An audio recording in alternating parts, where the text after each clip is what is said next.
तो कल हमने बात की थी नार्किस्टिक पर्सनैलिटी डिसऑर्डर के कौन कौन से डायग्नोस्टिक फीचर होते हैं, मतलब कि कैसे पता लगा सकते हैं कि किसी भी पर्सन को नार्किस्टिक पर्सनैलिटी डिसऑर्डर है। तो उसके डायग्नोस्टिक फीचर का क्राइटेरिया क्या था कि जितने भी यहाँ पे फीचर दिए गए हैं या फिर सिम्टम दिए गए हैं उनमें से 5 से ज्यादा होने चाहिए। ठीक है, तब हम बोल सकते हैं कि किसी को नार्किस्टिक पर्सनैलिटी डिसऑर्डर है। ठीक है, अब इसमें सिम्टम्स हमने बात की थी। फर्स्ट सिम्टम था कि खुद को कैसे समझेगा, बहुत ज्यादा सेल्फ इम्पोर्टेंस, कि खुद को बहुत ज्यादा इंपॉर्टेंस देगा ऐसा इंसान। ठीक है, ही और she has a grandiose sense of self importance, कि खुद को हद से ज्यादा इंपॉर्टेंस देनी, जितने बाकी लोग नहीं देंगे उससे ज्यादा खुद को देगा। मतलब सिर्फ अपनी बातें करेगा वो। घमंड नहीं बोलते कि इंसान घमंडी हो जाता है, सिर्फ अपनी अपनी बातें करता है, अपने आगे किसी को कुछ नहीं समझता। ऐसा जो इंसान होगा उसके अंदर ये सिम्टम देखने को मिलेगा। सेकंड सिम्टम है, ही और she lives in a dream world of exceptional success, power, beauty, genius और परफेक्ट लव। ऐसे इंसान को ये लगेगा कि उससे ज्यादा सक्सेसफुल, पावरफुल और ब्यूटीफुल और जीनियस इंसान कोई नहीं है। ठीक है, he or she thinks of him or herself as special और प्रिविलेज। ऐसा पर्सन अपने आप को वीआईपी मानेगा। वो ये चाहेगा कि दूसरे लोग भी उसको एडमायर करें, और वो खुद भी अपने आप को एक ऐसी पोजीशन पे देखता है जैसे बाकी लोग नहीं देखते उसको। ठीक है, he or she can only be understood by other special और high status people। जो उससे ज्यादा हाई स्टेटस की पीपल होंगे, उससे ज्यादा हाई लेवल पे होंगे, वही लोग उसको पहचान सकते हैं, बाकी लोग नहीं पहचान सकते। क्यों नहीं पहचान सकते? जैसे मैंने बताया था कि आपसे ज्यादा हाई स्टेटस का कोई इंसान आपके सामने बैठा है तो वो आपको परख सकता है। अब मेरे बराबर कोई इंसान मेरे सामने आता है जो ये बोलता है कि मैं तो आपसे ज्यादा पढ़ा लिखा हूँ या फिर मुझे आपसे ज्यादा नॉलेज है, ऑब्वियस सी बात है, अगर मैं उससे बात करूंगी मुझे अंदाजा हो जाएगा कि इसको कितना, मतलब कि आता है कितना नहीं आता, तो मैं उसको पहचान सकती हूँ। बाकी जो उससे लोअर लेवल पे है, जिसको उतना भी नहीं आता, वो कैसे पहचानेंगे? वो वैसे ही डर जाएंगे कि हाँ ये अपने आप को समझ रहा है तो वो उतना पावरफुल या उतना जीनियस होगा। नेक्स्ट सिम्टम इसके अंदर है हमारा, ही और she demands excessive amount of praise और एडमायरेशन फ्रॉम अदर। वह हमेशा ये चाहेगा कि लोग उसको हमेशा एडमायर करें, उसको पूजे भगवान की तरह, मतलब कि भगवान का दर्जा दें उसको। इस टाइप का इंसान हमेशा खुद की तारीफ सुनना चाहता है। He or she feels entitled to automatic deference, compliance और favorable treatment from other। दूसरे लोगों से हमेशा ये चाहता है कि उसको हमेशा फेवरेबल ट्रीटमेंट दिया जाए, उसको कभी क्रिटिसाइज ना किया जाए और उसकी कभी अवहेलना ना की जाए। मतलब कि उसको कभी भी रिजेक्शन ना मिले दूसरों से, या दूसरे उसको कभी भी बेइज्जती ना करें। नेक्स्ट सिम्टम इसका है, ही और she is exploitative towards others and take advantage of them. उसको हमेशा ये लगेगा कि अगर वो किसी से बातें करेगा तो लोग उसकी एडवांटेज लेंगे, उसका हमेशा फायदा उठाएंगे। ठीक है, उसको हमेशा ये लगता है कि अगर मैं किसी से बातें करूंगा या किसी की, मतलब कि किसी से भी थोड़ा सा क्लोज हो जाऊंगा तो वो लोग मेरा फायदा उठाएंगे कि मैं इतना पावरफुल हूँ। वो मुझसे मतलब कि रेफरेंसेस लगवा सकते हैं या फिर मतलब कि मेरे पास बातें करने के लिए आते हैं क्योंकि उन्हें अपना फायदा चाहिए। ठीक है, उसको हमेशा ये लगता है। देन ही और she lacks empathy and does not recognize और आइडेंटिफाई विद अदर्स फीलिंग। ऐसे person lack of empathy feel करते हैं। लैक ऑफ एम्पैथी मैंने बताया था कि दूसरा क्या फील करता है, क्या सोचता है, कौन से हालात में है, उसको बिल्कुल भी फर्क नहीं पड़ता। सिर्फ मैं क्या हूँ, मैं सबसे ज्यादा पावरफुल इंसान हूँ और मेरे सामने बाकी किसी की भी फीलिंग्स मायने नहीं रखती। ठीक है, next, he or she is frequently envious of others or thinks that they are envious of him or her। वो हमेशा दूसरों से है ना बहुत गंदे तरीके से पेश आएगा, बहुत एटीट्यूड के साथ पेश आएगा, लेकिन उसको ये लगेगा कि लोग उसको एटीट्यूड दिखाते हैं, उसके आगे झुकते क्यों नहीं है। ठीक है, वो अपने आगे सबको झुकाना चाहता है। he or she has an attitude or frequently acts as in haughty और एरोगेंट वे। दूसरों से हमेशा एटीट्यूड एटीट्यूड होता है ना किसी के अंदर, तो वो हमेशा कैसे पेश आता है किसी से भी, मतलब हाई एटीट्यूड रहेगा ऐसे पर्सन का, और बहुत ज्यादा एरोगेंट वे में बात करेगा, बहुत ज्यादा गुस्से में बात रूडली करेगा। रूडली तरीके से। हाँ, रूडली बिहेव करना। तो ऐसे पर्सन के अंदर ये सारे सिम्टम्स देखने को मिल सकते हैं। तो हमारा जो DSM-4 है वो ये बोलता है कि हम ये मानेंगे कि अगर इन सिम्टम्स में से, यहाँ पे मैंने काफी सारे सिम्टम लिखे हैं, कि इन सिम्टम्स में से अगर 5 या 5 से ज्यादा सिम्टम किसी पर्सन के अंदर है तो उसके अंदर नार्किस्टिक पर्सनैलिटी डिसऑर्डर है। ठीक है, अब बात करते हैं हम इसके ट्रीटमेंट की। ट्रीटमेंट, अब इसके लिए कोई भी मेडिकेशन नहीं आती। जैसे साइकेट्रिस्ट को मतलब कि अगर रेफर भी किया जाए तो साइकेट्रिस्ट कोई भी मेडिसिन नहीं दे सकता इसमें, क्योंकि नार्किस्टिक पर्सनैलिटी डिसऑर्डर की कोई भी मेडिसिन नहीं आती। तो उसके लिए बेसिकली 3 टाइप की थेरेपी है हमारे पास। फर्स्ट है हमारे पास सीबीटी, कॉग्निटिव बिहेवियरल थेरेपी, जिसके अंदर हम क्या करते हैं कि एक ऐसा पर्सन, क्योंकि ऑब्वियस सी बात है नार्किस्टिक पर्सनैलिटी डिसऑर्डर वाले की थॉट में प्रॉब्लम है, वो अपने आप को हमेशा पावरफुल समझ रहा है, बहुत ज्यादा जीनियस समझ रहा है, तो उसकी थॉट में प्रॉब्लम है, थॉट्स में इशू है, मेंटल प्रॉब्लम है उसको। ठीक है, कि वो ये सारी चीजें समझ रहा है। तो उसको कैसे ट्रीट किया जा सकता है कि उसकी थॉट प्रोसेस को हम करेक्ट करें। ठीक है, उसकी थॉट्स को हम चेंज करें। तो जो उनका बिहेवियर था, जो उनके थॉट थे जो कि अनहेल्दी थे, नेगेटिव थे, उनको हमने रिप्लेस करना है किन से, हेल्दी से। ठीक है, हेल्दी थॉट्स उसके माइंड में डालने हैं, पॉजिटिव थॉट्स डालने हैं बजाय कि नेगेटिव। तो सीबीटी बेसिकली क्या करती है, आपके नेगेटिव मतलब प्रॉब्लम को या नेगेटिव कंसिक्वेंसेस जो होते हैं, नेगेटिव बिलीव्स होते हैं, उनको चेंज करके आपकी पॉजिटिव बिलीव्स आपके माइंड में डालते हैं ताकि आप पॉजिटिव सोचो। सेकंड हमारी थेरेपी आती है फैमिली थेरेपी। फैमिली थेरेपी क्यों करवाते हैं हम इसके अंदर, ये ऑब्वियस सी बात है, जिस फैमिली में आप रह रहे हो तो उनके साथ आपका बिहेव कैसा है, उनके साथ आपकी कम्युनिकेशन कैसी है। तो जो इंसान सिर्फ अपने आप को पावरफुल समझता है, उसकी फैमिली मेंबर्स के साथ वो कैसे पेश आ रहा होगा कि उसके फैमिली मेंबर्स बिल्कुल भी मतलब कि इस लायक नहीं है कि वो उससे बात कर सके, क्योंकि वो सबसे ज्यादा पावरफुल है, सबसे ज्यादा वही जीनियस है। तो बाकी सबको वो डोमिनेट करता होगा, बाकी सबको वो नीचा दिखाता होगा। तो वहां पे क्या आएगी, रिलेशनशिप प्रॉब्लम। तो हम फैमिली थेरेपी में क्या करेंगे, जो कम्युनिकेशन प्रॉब्लम आ रही है उनके बीच में, जो कम्युनिकेशन नहीं हो पा रही है उनके बीच में, वो हम वहां पे करवाएंगे।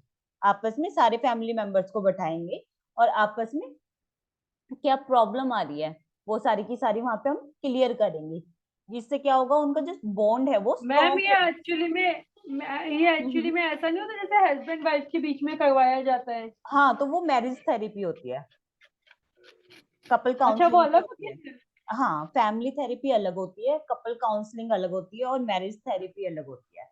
मैरिज थेरेपी होती है कि आपकी शादी के बाद अगर कोई प्रॉब्लम आ रही है ना हस्बैंड वाइफ के बीच में, कम्युनिकेशन हम्म। प्रॉब्लम की, कोई भी प्रॉब्लम कब स्टार्ट होती है, जब आप सामने वाले से बात नहीं करते, लड़ाई होगी उसके बाद आपने बात करना बंद कर दिया, तो ये सबसे बड़ी प्रॉब्लम है मैरिज की। ठीक है, अगर आप वहां पे कम्युनिकेट करते रहते हो तो ऑब्वियसली बात है आप उस जब बात करोगे तो उस प्रॉब्लम को सुलझाओगे, उस चीज के बारे में बात करोगे तो जो झगड़ा है वो आगे नहीं बढ़ेगा, वहीं पे एंड हो जाएगा।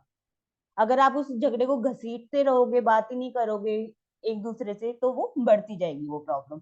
तो उसके लिए क्या करते हैं हम, मैरिज थेरेपी या मैरिज काउंसलिंग होती है, जिसमें हम काउंसलर के पास जाते हैं जो कि स्पेशलिस्ट होते हैं। वो आपकी जो कम्युनिकेशन प्रॉब्लम होती है वही दूर कर देते हैं। वो आपको आमने सामने बैठाएंगे और आपसे बोलेंगे कि आपको इनसे क्या प्रॉब्लम है या किस बात पे आप नाराज हो, आप इनको बताओ। और जो आपका हस्बैंड होगा उससे भी पूछेंगे। देन आपको मतलब कि ये चीज रियलाइज होगी कि जिन बातों पे वो मतलब कि आपको मतलब कि नेगेटिव सोच रहे थे, वो बातें रियल में थी ही नहीं। ऑब्वियसली बात है, जो मतलब कि विमेन्स होती है वो इमोशनल होती है और जो बॉयज होते हैं वो प्रैक्टिकल्स होते हैं। ठीक है, प्रैक्टिकल होते हैं वो लोग। तो उनको वो बातें मतलब कि फील ही नहीं होती जो एक मतलब कि लेडीज को होती है, विमेन को होती है। तो वहां पे वो कॉन्फ्लिक्ट इशू आ जाते हैं कि वो हमेशा प्रैक्टिकल सोचते हैं। तो वहां पे मतलब कि उनको रियलाइज किया जाता है कि आप थोड़ा सा इनको इमोशनली होके मतलब कि यहाँ पे सोचो कि ये पर्सन जो है वो सही था या नहीं था। और गर्ल्स को ये बताया जाता है कि आप एक बार अपने हस्बैंड की साइड से सोचो कि वो अपनी जगह पे सही है या गलत है। ठीक है, इस टाइप से उनको क्लियर किया जाता है। फैमिली थेरेपी के अंदर भी बाकी मेंबर्स के साथ जो कम्युनिकेशन प्रॉब्लम होती है उसकी वजह से वो मतलब कि प्रॉब्लम बढ़ रही थी, तो वो कम्युनिकेशन के जरिए उस प्रॉब्लम को एंड कर देते हैं, जिसकी वजह से उनकी फैमिली को भी समझ में आता है कि ये पर्सन कैसे कैसे डील कर रहा है, इसको ये मतलब कि प्रॉब्लम है। उनको समझा दिया जाता है कि इनको नार्किस्टिक पर्सनालिटी डिसऑर्डर है, इस वजह से ये ऐसा बिहेव कर रहा है आपके साथ। तो उनको समझ में आता है कि हाँ इसके साथ प्रॉब्लम है, तो वो भी उसको उसके साथ अच्छे से मतलब पेश आएंगे। अब ऑब्वियस ही बात है ना मैम कि एक चीज बताइएगा, हाँ बोलो। एक चीज पूछूं मैम? हम्म। जैसे कि इसमें बहुत सारे फैक्टर्स हैं और बहुत सारे मतलब जो है इश्यूज वगैरह हैं, हर एक चीज का अलग अलग है ना। तो क्या मतलब जो हम मतलब तो क्या हम जब हम पढ़ाई करते हैं इसकी तो हमें हाँ सारी चीजें ही सीखनी पड़ती है, जैसे कहते हैं ना अलग अलग चीजों के अलग अलग डॉक्टर होते हैं, थेरेपिस्ट का अलग होता है, हाँ, इसके काउंसलिंग का स्पेशलिस्ट होते अलग हैं। होता है।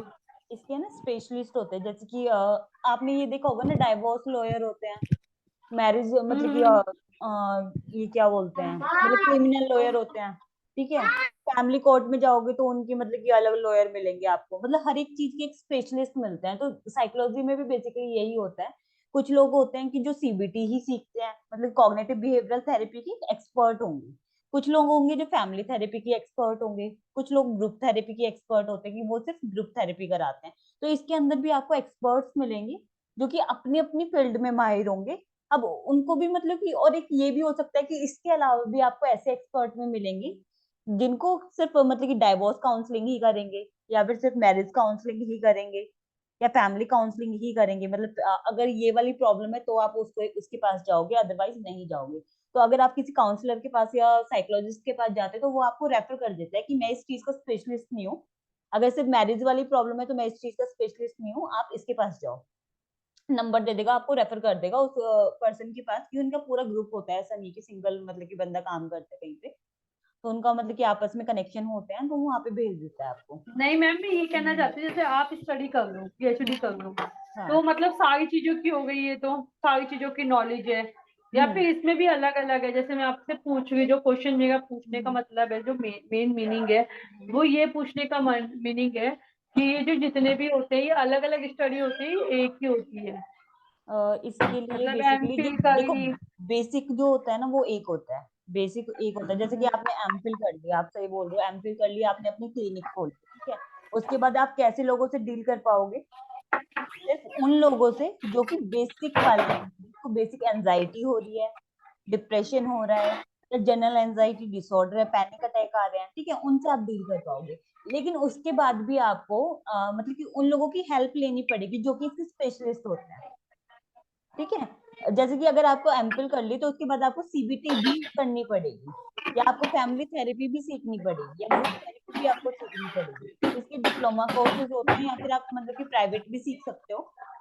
जैसे कि 3-3 महीने की, 2-2 महीने की इंटीग्रेटिव थेरेपी भी होती है, उनकी ट्रेनिंग होती है, जिसमें आपको ना सारी चीजें सिखाई जाती हैं कि कैसे आपको डील करना है। ये ऑब्वियस सी बात है, इतनी सारे टाइप के आपके साइकोलॉजिकल डिसऑर्डर हैं, आप हर एक चीज में स्पेशलिस्ट नहीं हो सकते। अब हम ये बोले कि मतलब माइंड का डॉक्टर, और मतलब कि क्या कहते हैं, कार्डियोलॉजिस्ट, सेम मतलब कि एक ही बंदा हमें ट्रीट कर देगा। अगर डॉक्टर है तो वो हर चीज मतलब कि हमारी ट्रीट कर देगा, ऐसे जरूरी नहीं है ना। मतलब कि कार्डियोलॉजिस्ट अलग काम करेंगे, डर्मेटोलॉजिस्ट अलग काम कर देंगे, स्किन के डॉक्टर अलग होते हैं, बालों के डॉक्टर अलग होते हैं, ठीक है, हार्ट के डॉक्टर अलग होते हैं। तो एक डॉक्टर सारी चीजें नहीं ट्रीट कर सकता। तो सेम हमारी फील्ड में भी यही होता है कि सिर्फ हम बेसिक चीजें सारे हम लोग कर सकते हैं, बाकी स्पेशलाइजेशन क्या कहते हैं, स्पेशलाइजेशन के लिए आपको अलग अलग लोगों के पास जाना पड़ता है। अलग अलग वो होते हैं, उनके सेशन होते हैं। जब फाइंड आउट हो जाता है ना कि इस पर्सन को ये प्रॉब्लम है, तो अलग अलग लोगों के मेरे पास को हम यही जाएंगे। मतलब मेरे को ये पूछना ही था, ये चीज मेरे को क्लियर करनी थी। हाँ, तो आप ऐसे कर सकते हो, देखो एमफिल करो पहले, देन उसके बाद है ना, आप सीबीटी की ट्रेनिंग होती है, आप सीबीटी की ट्रेनिंग लो। सीबीटी हर जगह अप्लाई होती है, हर चीज पे, ठीक है। इस टाइप से आप कर सकते हो, या फिर 2-3 टाइप की अब ट्रेनिंग और भी होती है, वो आप कर मगर सकते मैं हो। पीएचडी नहीं कर सकती मैं? कर सकते हो, आप डायरेक्ट भी कर सकते हो पीएचडी, बट उसमें आप क्लिनिक नहीं खोल सकते, अपना काम करना पड़ेगा, मतलब कि आप दूसरों के अंडर काम करोगे। एमफिल में आप क्लिनिक अच्छा, खोल सकते हो, अपनी प्रैक्टिस कर सकते हो। तो इन दोनों में क्या चीज बड़ी है, मुझे सिर्फ इतना समझा। देखो, बड़ा कुछ नहीं होता। अगर आप मतलब कि पीएचडी करते हो तो आप ये चीज नहीं कर सकते, क्लिनिक नहीं खोल सकते। बट अगर आप एमफिल के बाद पीएचडी कर सकते हो तो आप उसको बड़ा मान सकते हो कि पीएचडी ज्यादा बड़ी है, जिसमें आप रिसर्च करते हो। रिसर्च बड़ी होती है बेसिकली। एक डॉक्टर होता है, एक साइंटिस्ट होता है, ठीक है। तो डॉक्टर बड़ा हुआ या साइंटिस्ट बड़ा हुआ? साइंटिस्ट किस लेवल पे काम कर रहा है? देश के लेवल पे, ठीक है। और देश अगर के लिए डॉक्टर है, सही। डॉक्टर किस लेवल पे काम कर रहा है? अपने एरिया के अंदर। तो अगर आप एमफिल करते हो, आप अपनी क्लिनिक खोलते हो, आप अपने एरिया के अंदर काम करते हो, ठीक है। और अगर आप मतलब कि पीएचडी करते हो तो आप रिसर्च करोगे, एज ए साइंटिस्ट आपको माना जाएगा, ठीक है। तो वो आप देश के लेवल पे कर रहे हो, तो वो इसमें चीज मैम अलग होती सीखने को भी बहुत बहुत कुछ मिलेगा है। पीएचडी के हाँ अंदर, बिल्कुल, सीखने को सीखने बहुत को मिलेगा। बहुत कुछ मिलेगा। और हाँ, तो मेरा फिर मतलब कि वही। मानना ये है कि अगर आप कर सकते हो ना, तो आप एमफिल के बाद पीएचडी करो, 4 साल की होती है एमफिल, और 2 साल की, और पीएचडी 2 साल की, ठीक है। सिर्फ तो एमफिल एमफिल या के फिर, बाद हाँ पहले एमफिल करो फिर पीएचडी आप करो, डायरेक्ट पीएचडी आपने मत भी इसी करो। किया था मैम? नहीं मैं नहीं कर पाई, क्योंकि ऑब्वियस सी बात है, मेरे पास मतलब मेरी सर्कमस्टेंसेस अलग हैं, तो सबके अलग अलग होते हैं। अगर कर सकते हो तो ये कर सकते हो। तो वो ये करने को डायरेक्ट भी कर सकते हो। डायरेक्ट करने में कोई दिक्कत तो नहीं है मैम?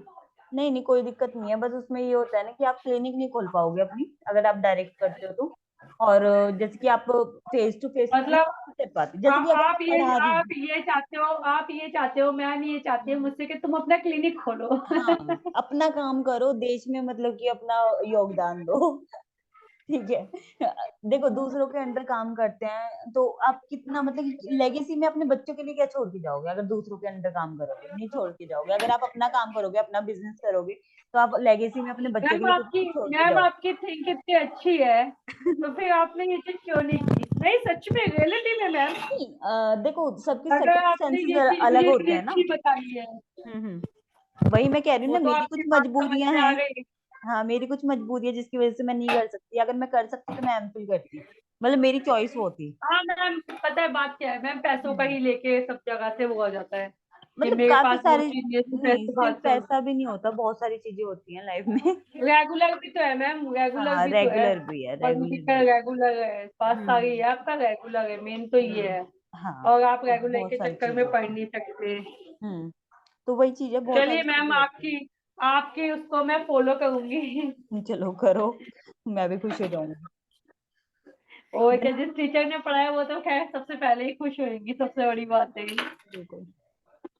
नेक्स्ट इसमें क्योंकि होती है आपको हमारी, सीखने को मिल रहा है। नेक्स्ट चलते हैं, नेक्स्ट हमारी इसमें ग्रुप थेरेपी है। ग्रुप थेरेपी के अंदर क्या होता है कि एक पर्सन जिसको नार्किस्टिक पर्सनैलिटी डिसऑर्डर है, बाकी सारे जो पर्सन होंगे ग्रुप में, वो भी सारे बाकी कैसे होंगे जिनको नार्किस्टिक पर्सनैलिटी डिसऑर्डर होगा। तो उससे हमारा क्या फायदा होगा कि अगर हम सामने वाले पर्सन से बात करते हैं तो हमें ये जानने को मिलेगा कि हम खुद कैसा बिहेव करते हैं, ठीक है। अगर मुझे एंजाइटी अटैक आते हैं, तो अगर पूरे ग्रुप में सारे लोग ऐसे हैं जिनको एंजाइटी अटैक आते हैं, तो मुझे ये पता चलेगा ना कि वो कैसे रिएक्ट कर रहे हैं मेरी बातों पे।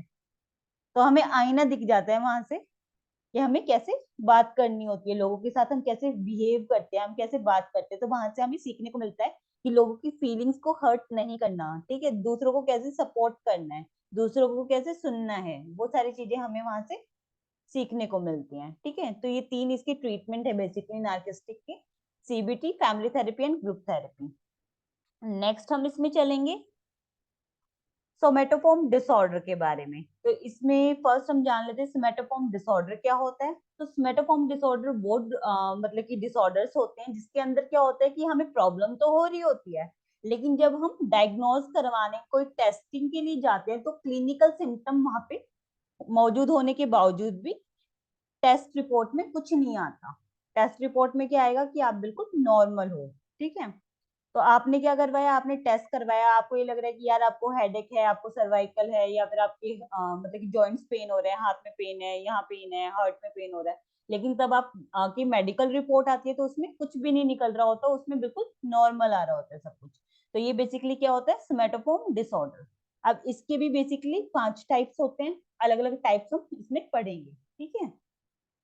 तो इसमें हमें मतलब बोला गया कि discuss the symptoms and clinical feature of major types of somatoform disorder, कि सिम्टम्स को हमने डिस्कस करना है और क्लिनिकल फीचर क्या है, मतलब कि साइन क्या होते हैं स्मेटोफॉर्म डिसऑर्डर के। तो हम हर एक डिसऑर्डर के बारे में डिटेल में यहाँ पे करने वाले हैं।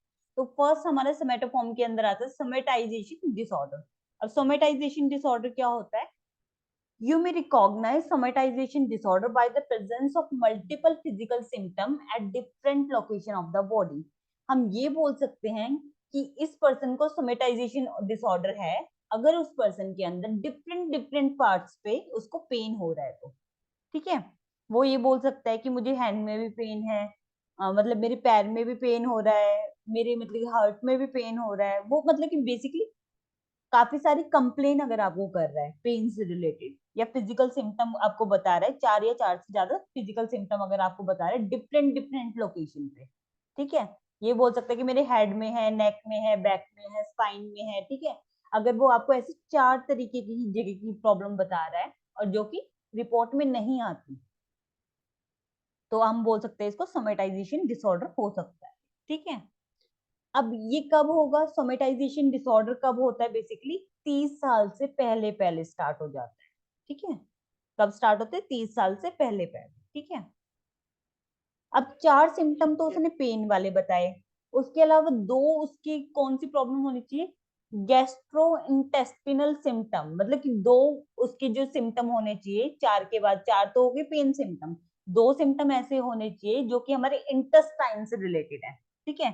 जैसे डायरिया हो सकता है, नोजिया हो सकता है, या फिर खाने में प्रॉब्लम हो सकती है कि मतलब खाना हजम नहीं हो रहा है ऐसे इंसान को, ठीक है, या उसको भूख ज्यादा नहीं लग रही, मतलब कुछ भी हमारे इम्यून सिस्टम से रिलेटेड होने चाहिए। तो 4 पेन सिम्टम और एटलीस्ट 2 गैस्ट्रो इंटेस्टिनल सिम्टम होने चाहिए, तब हम बोलेंगे सोमेटाइजेशन डिसऑर्डर इसको है। सेकंड कंडीशन है कि one sexual symptom other than pain, pain के अलावा भी उसको कुछ ना कुछ सेक्सुअल प्रॉब्लम होनी चाहिए, ठीक है। इरेक्टाइल डिसफंक्शन हो सकता है, या फिर लैक ऑफ डिजायर हो सकती है, या फिर उसको इन्फेक्शन की प्रॉब्लम हो सकती है प्राइवेट पार्ट्स में, ठीक है। तो एक ये कंडीशन हो गई, सेकंड कंडीशन। उसके अलावा हमारे पास थर्ड कंडीशन जो इसके अंदर है, सूडो न्यूरोलॉजिकल सिम्टम। एक सिम्टम हमारा कैसा होना चाहिए, न्यूरोलॉजिकल होना चाहिए। न्यूरोलॉजिकल मतलब हमारे माइंड से रिलेटेड, ठीक है। माइंड से रिलेटेड क्या होता है, हमने बहुत ज्यादा स्ट्रेस ले लिया तो हम चक्कर आ गए, फेंट हो गए, ठीक है, चक्कर आ गए, या फिर हम कुछ सोच नहीं पा रहे, ऐसा कुछ हो सकता है, तो माइंड से रिलेटेड होना चाहिए, ठीक है, न्यूरोलॉजिकल होना चाहिए बेसिकली। तो सोमेटाइजेशन डिसऑर्डर हमने यहाँ पे पढ़ा। देन हम पेन डिसऑर्डर की सिम्टम्स पढ़ेंगे अब, ठीक है। पेन डिसऑर्डर क्या होता है कि आपकी बॉडी में पेन हो रहा है, जिसके नाम से पता चल रहा है पेन डिसऑर्डर के अंदर आपकी बॉडी के अंदर बेसिकली पेन हो रहा है, लेकिन जब आप मेडिकल रिपोर्ट में आप कुछ भी नहीं आ रहा, नॉर्मल आ रहा है। तो जी जितने भी हम डिसऑर्डर पढ़ रहे हैं ना, इसमें सब मेडिकल रिपोर्ट में आपका नॉर्मल ही आएगा, लेकिन आप कंप्लेन करोगे कि मुझे यहाँ पे प्रॉब्लम है, यहाँ पे प्रॉब्लम, ठीक है। तो सोमेटाइजेशन, ये सारे सोमेटोफॉर्म डिसऑर्डर के पार्ट्स हैं बेसिकली। पर मैम इसमें डॉक्टर ट्रीटमेंट कोई है, इसमें तो थेरेपीज है ना।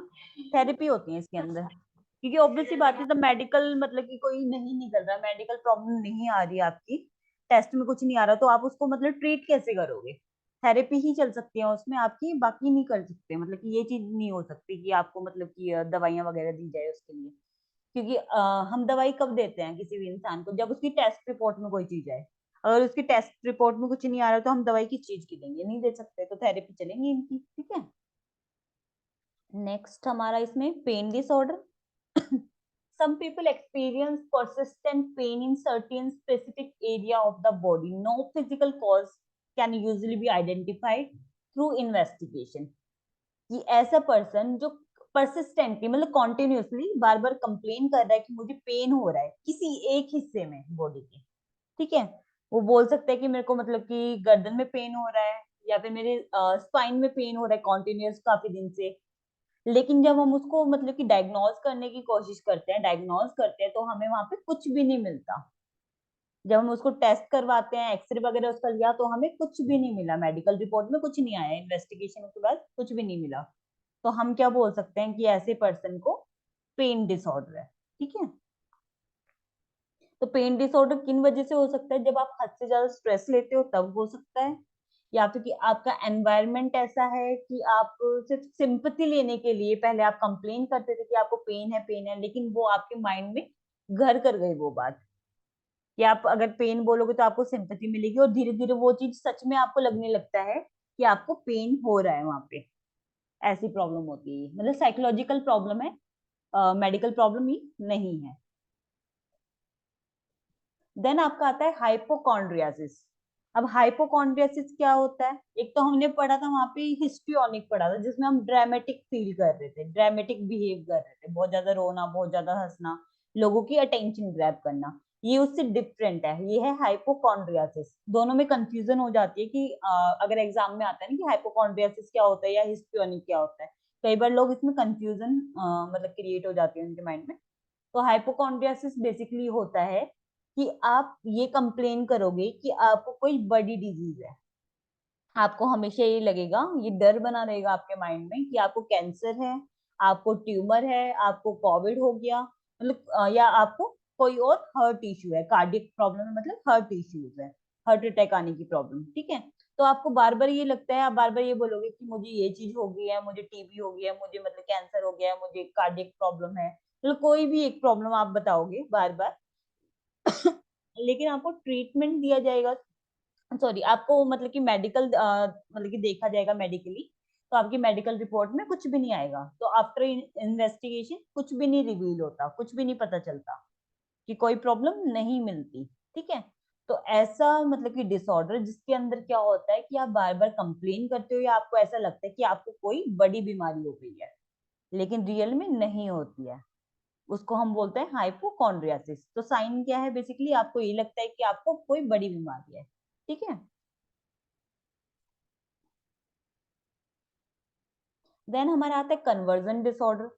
कन्वर्जन डिसऑर्डर क्या होता है, हिस्टीरिया भी इसको बोला जाता है कन्वर्जन डिसऑर्डर को। अब ये क्या होता है बेसिकली, जो लेडीज को ज्यादातर होता है, लेडीज होती है वो हमेशा कंप्लेन करती है कि उनके वॉर्म में है ना प्रॉब्लम हो रही है, उनके मतलब कि जो मतलब पेट होता है या फिर जहाँ पे बच्चा मतलब पनपता है, उनको हमेशा ये लगता है कि वहां पे मतलब कि उनको कुछ ना कुछ आवाजें आ रही हैं या फिर उनको मतलब कुछ प्रॉब्लम हो रही है, उनको दर्द हो रहा है, वो हमेशा ये कंप्लेन करती है, इसको हिस्टीरिया भी बोलते हैं। तो ऐसा क्यों करती हैं वो बेसिकली, तो ये है ना सिगमंड फ्राइड की एक थ्योरी है, बेसिकली साइको एनालिटिक थ्योरी, जो मैंने आपको करवाई भी है इसके अंदर। तो उन्होंने बेसिकली ये बोला है कि हमारी जो भी प्रॉब्लम होती है ना, वो हमारे अनकॉन्शियस माइंड की वजह से होती है, या फिर ऐसी चीजों की वजह से होती है जो कि हम नहीं बता पाते, ठीक है, ऐसी चीजें जो कि हम नहीं बता पाते, तो उस वजह से हमें प्रॉब्लम होती है। एक मिनट, मुझे 5 मिनट देना, ठीक है, अभी आएगा। Okay ma'am.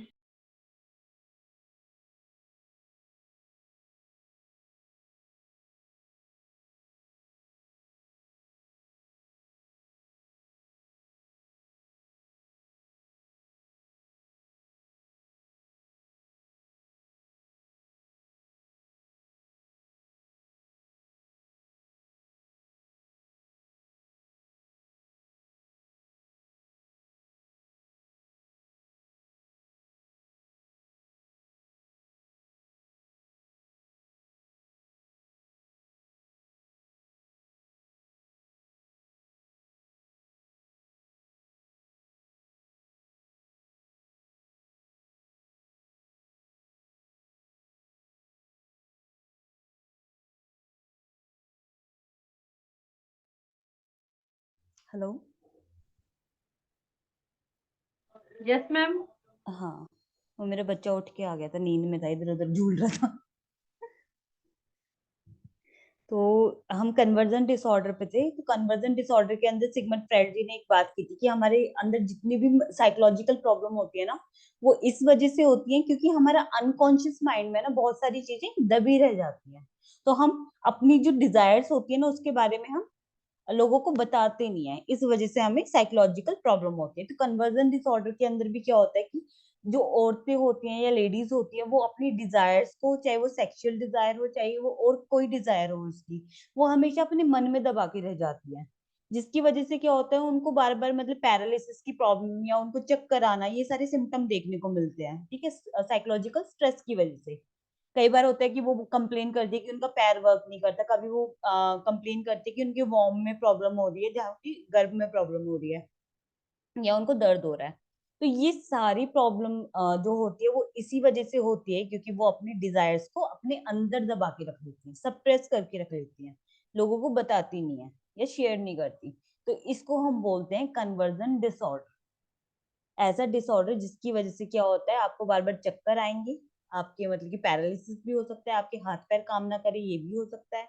और ये होता है सब कुछ किस वजह से, क्योंकि आप अपने डिजायर्स को बताते नहीं हो, तो आपके माइंड में वो चीजें अनकॉन्शियस माइंड में चली जाती है, दब जाती है। देन हमारा आता है body dysmorphic disorder. Body dysmorphic disorder जैसे कि हमने पहले भी बात की है, इसके अंदर क्या होता है कि हम अगर अच्छे मतलब कि सही भी होते हैं ना, सही लग रहे होते हैं, तो भी हमें हमेशा ये लगता है कि नहीं, हमारे किसी ना किसी बॉडी पार्ट में कोई ना कोई इश्यू है, कोई ना कोई प्रॉब्लम है, मतलब कि हमारे अकॉर्डिंग नहीं है, ऐसा नहीं है जैसा कि मॉडल्स के होते हैं। तो हमें हमेशा ये कंप्लेन रहती है कि हम उतना सुंदर नहीं लग रहे या फिर वैसे नहीं लग रहे हैं जैसे कि बाकी लोग लगते हैं। तो हमें हमेशा वो डिफेक्ट नजर आता है और हम बार बार मतलब काफी देर तक, कई कई घंटों तक मतलब उस चीज को, या बार बार उस चीज को हम मिरर में देखेंगे, चेक करेंगे, या बार बार हमारा हाथ वहां पे जाएगा जो पार्ट हमें लगेगा कि डिफेक्टिव है हमारा। हो सकता है कि आईज हो, आपको बार बार लग रहा हो कि आपकी आईज छोटी हैं, या आपको लग रहा हो कि आपका जो मतलब फोरहेड है वो मतलब बहुत ज्यादा बड़ा है, या आपके लिप्स छोटे हैं, कुछ भी हो सकता है। तो आपको लगता है कि आप उतना अच्छा नहीं दिख रहे हो जितने की बाकी लोग दिख रहे हैं, आपकी बॉडी में कोई ना कोई प्रॉब्लम है, आपको ये लगता है। नेक्स्ट हमारा इसके अंदर आता है, ये हमारा लास्ट था मैम ये सब सोमेटोफोर में। में एक जैसा नहीं है किसके अंदर? ये बॉडी हाँ, वाला। मतलब कि जो सोमेटोफॉर्म डिसऑर्डर है ना, वो बेसिकली यही होता है कि आपके अंदर फिजिकल सिम्टम होंगे लेकिन आपकी मेडिकल रिपोर्ट में कुछ नहीं आएगा। ये सबके अंदर चलेगा, जो जितने भी है ना, सोमेटाइजेशन में भी है। सोमेटाइजेशन में भी हमने पढ़ा कि इसके अंदर भी कुछ सिम्टम थे, पेन के थे, गैस्ट्रो इंटेस्टिनल सिम्टम थे, लेकिन मेडिकल रिपोर्ट में कुछ नहीं आ रहा था। पेन डिसऑर्डर में ये था कि आपको पेन हो रहा था लेकिन मेडिकल रिपोर्ट में कुछ नहीं आ रहा था। हाइपोकॉन्ड्रियासिस में भी सेम था कि आपको लग रहा था कि आपको कोई बड़ी डिजीज हो गई, आप बीमार हो, लेकिन आप बीमार नहीं थे, मेडिकल रिपोर्ट में नॉर्मल आ रहा था। कन्वर्जन में भी यही हो रहा है, ठीक है। बाकी आपके बॉडी डिस्मॉर्फिक डिसऑर्डर में भी यही हो रहा है कि लोगों को, आपको लग रहा है कि आप में डिफेक्ट है, लेकिन आपकी जो रिपोर्ट आती है या लोग आपको देखते हैं तो आप ओके लगते हो उनको, उन्हें कोई डिफेक्ट नहीं लगता। यही था सब में, है ना। अब यस जिसको मैम। जिसको कन्वर्जन डिसऑर्डर है ना, उसको भी वुमन को यही लगेगा कि मतलब मेरे अंदर कोई प्रॉब्लम है, या फिर मेरे पैर से में दर्द हो रहा है, या फिर मेरे मतलब पैरालिसिस हो गया है, मुझसे चला नहीं जा रहा, लेकिन आपकी मेडिकल रिपोर्ट तब देखी जाएगी तो आपकी नॉर्मल ही आएगी। इसके अंदर भी सबके अंदर नॉर्मल आएगी इनमें, जो भी सोमेटोफॉर्म डिसऑर्डर के अंदर आता है। तो ये बेसिकली हमारे सारे सोमेटोफॉर्म डिसऑर्डर के अंदर आते हैं। नेक्स्ट हमारा है इसके अंदर ओसीडी, ऑब्सेसिव कंपल्सिव डिसऑर्डर, ठीक है। तो हमारा जो क्वेश्चन आता है 10 मार्क्स का आ सकता है, जिसमें हमसे ये पूछा जाता है कि आप एक्सप्लेन करोगी ओसीडी को विद एग्जाम्पल, ठीक है। आपको कोई केस स्टडी बतानी है, कोई एग्जाम्पल बताना है जिसमें ओसीडी वाला किस्सा हुआ हो। तो ये हमारी बुक्स में दिया हुआ है। फर्स्ट, ओसीडी क्या होता है? OCD is a obsessive compulsive disorder. It is a common chronic and long lasting disorder in which a person has uncontrollable recurring thought and behavior that he or she feels to urge to repeat over and over. ऐसा disorder है जिसके अंदर आपको लंबे समय तक मतलब कि प्रॉब्लम हो जाती है, जिसके अंदर आप अपने बिहेवियर को, अपने थॉट्स को कंट्रोल नहीं कर पाते, और आपको बार बार ये मतलब कि मन करता है कि आप उस चीज को बार बार करो। अब ये कौन कौन से आपको डिसऑर्डर हो सकते हैं ओसीडी के अंदर? जैसे फर्स्ट आपको हो सकता है क्लीनिंग का, आपको हमेशा ये लगेगा कि आपके हाथ जर्म्स मतलब फ्री नहीं हुए, आपको ये लगेगा आपके हाथ गंदे हैं।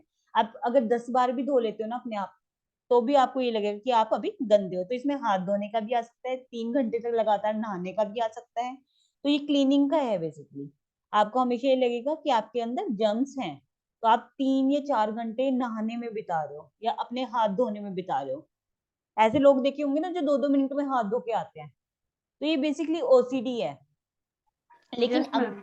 अगर इसकी वजह से अगर आपकी लाइफ में प्रॉब्लम आ रही है, आपकी लाइफ मतलब कि इफेक्ट हो रही है, तो इसका मतलब क्या है? आपको वो चीज, ट्रीटमेंट उसका लेना चाहिए, थेरेपी उसकी लेनी चाहिए। नेक्स्ट आपका ये भी आ सकता है चेकिंग का। चेकिंग में ये आता है कि आप बार बार चेक करके आते हो कि यार आपने प्लग मतलब निकाला नहीं निकाला टीवी का, या रिमोट मतलब किसी भी चीज का, रेडियो का, या आपको ये बार बार ये चेक करना है कि यार कहीं आग तो नहीं लगी हुई, या फिर आपने गैस ऑफ की थी या नहीं की थी, आप ये भूल जाते हो, आप बार बार चेक करके आते हो। मतलब आप हाँ यस लगातार, मैम। देखो हमारे साथ भी होती है ये चीजें, लेकिन कब होती है? मतलब कि कई बार ये होता है कि 10-12 दिनों में कभी एक बार होगी, या फिर हफ्ते में किसी चीज को लेके कभी एक बार हो गया। लेकिन 3-3 घंटे तक अगर आपको ये प्रॉब्लम हो रही है, 3 घंटे तक आपको ये लग रहा है कि मतलब बार बार आप गैस चेक कर रहे हो, 3-3 घंटे लगा रहे हो उस चीज में, कभी प्लग चेक कर रहे हो, कभी किसी और चीज को चेक कर रहे हो, मतलब कि बार बार ये प्रॉब्लम हो रही है आपको, तो आपको ट्रीटमेंट की जरूरत है, आपको ओसीडी है। देन आपका आता है सिमेट्री एंड अरेंजिंग। ये मैंने आपको बताया भी था कि ऐसे पर्सन भी होते हैं जो अपनी चीजों को बिल्कुल अरेंज करके रखते हैं, जरा सा इधर या उधर नहीं होनी चाहिए, 1% भी 1 इंच का फासला नहीं होना चाहिए। अगर मतलब कि हमारे पास 3 बुक है, 3 बुक हमने एकदम एक के ऊपर एक लगाई हुई है, तो वो थोड़ी सी भी बाहर नहीं होनी चाहिए। उनको ये मतलब कि अफेक्ट करती हैं चीजें कि वो उनको एकदम एज इट इज जचाए, मतलब थोड़ा थोड़ा इंची टेप से नाप के भी जचाते हैं ऐसे लोग कि हाँ अब परफेक्ट है, वरना कुछ ना कुछ प्रॉब्लम है उनमें, बार बार पैटर्न में मैम लगाना ऐसा चीजों होता को। है सच्ची में? हाँ सच में होता है ये सारी चीजें सच में होती है, जितने भी डिसऑर्डर ना सबको मतलब कि सारे सच में होते हैं। तो ये सिमेट्रिक या अरेंजिंग का प्रॉब्लम है। देन आपका आता है इसके अंदर बिजली कड़कने से बार बार आपको मतलब कि डर लगना, एक तो होता है फोबिया, ठीक है, लेकिन आपको जब मैम बिजली ये तो कड़कती पहले है, भी सुना था मैंने। ये आपका एग्रोफोबिया में था आपका कि बिजली कड़कने से आपको फोबिया होता है, उससे डर लगता है, ठीक है, वो था फोबिया कि डर लगना। लेकिन इसके अंदर क्या है कि जब जब बारिश होगी, जब जब बिजली कड़केगी, तब तक आपके माइंड में प्रॉब्लम आएगी, ऐसा, ठीक है। जितनी बार आप ये देखोगे ना कि बारिश हो रही है, उतनी बार आपको प्रॉब्लम होने स्टार्ट हो जाएगी, उतनी बार आपके जो थॉट्स होंगे वो अनकंट्रोलेबल हो जाएंगे। बार बार आप मतलब कि सफाई कर रहे हो, बारिश आ रही है तो बार बार आप अलग अलग चीजें कर रहे हो रिपीटिव वे में, ठीक है, जो कि अनकंट्रोलेबल होती है। बार बार आप ऐसा कुछ करते हो जो कि अनकंट्रोलेबल है, बार बार एक ही चीज करना। देन आपका आता है होर्डिंग का। होर्डिंग में ये होता है कि एक के ऊपर एक चीज लगाते रहना, और जब तक लगाते रहना जब तक मतलब कि वो अगर थोड़ा सा भी इधर उधर हुई तो आपको प्रॉब्लम होनी स्टार्ट हो जाएगी। मतलब कि ये है बेसिकली अरेंज करना कि चीजों को अरेंज करने का है ये प्रॉब्लम, ठीक है, कि चीजों को आप अरेंज करते हो, ऐसे अरेंज करते हो कि एक के ऊपर एक वो फिट बैठनी चाहिए, इधर उधर नहीं होनी चाहिए, गिरनी नहीं चाहिए। तो ये बेसिकली हमारा ओसीडी का था। देन एक हमारी केस स्टडी है इसके अंदर, मैं आपको दूसरी मीटिंग का लिंक भेज रही हूँ, ये मेरी ऑफ हो रही है, ठीक है। एक केस स्टडी रह गई है बस, आपका ये बाकी खत्म हो जाता है इसके अंदर। केस स्टडी और करवा देती हूँ मैं, मीटिंग लिंक भेज रही हूँ आपको व्हाट्सएप पे, वो ज्वाइन कर लेना। Okay ma'am. ठीक, इसको लीव कर दो।